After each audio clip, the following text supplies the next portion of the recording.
Kapodo nego ngima kalunya kwa mgajuang jaten migao mauchung ne tudruok e pacho ka Owalo okone piny owacho chano mar gero inga kata dikes genga ore mopogore kaunti ma Homa Bay ma osebedo ka pong kendo muomo makelo masira mar oula.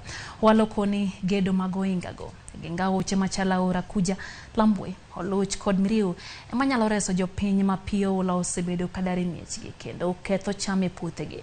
Owalo ne loso nyatote kar chung'od bura ma Suba South e kinde mano tele chenro mar chiwo chiemb kony ne familia ma pio oula no kelo negi midhiero e kuonde chung ute bura mandhiwa Suba North kod Suba South.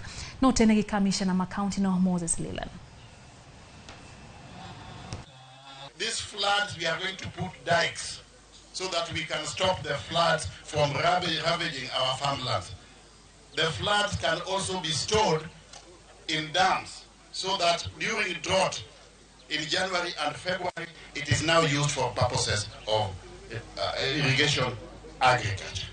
So that is the agenda that we have as Kenya Kwanza government. If we are to do any politics between now and 2027, it will be politics of the economy, politics of addressing the challenges facing the common mwananchi. Chiemu mwakelo sanini mama na makonyo nikech tabu malisanini. Tuwadu wako niko kuenka wabedi kichiemu ya kutosha. Wananchi wote ambao wamepatwa na janga hili ni zaidi ya watu 1,300 katika kaunti hii ya Homa Bay.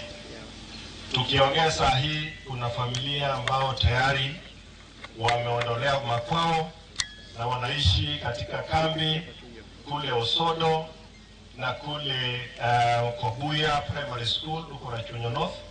Kuna wengine pia kule Simbi na kuna wengine kule sehemu inaitwa Bala kule Karachuonyo.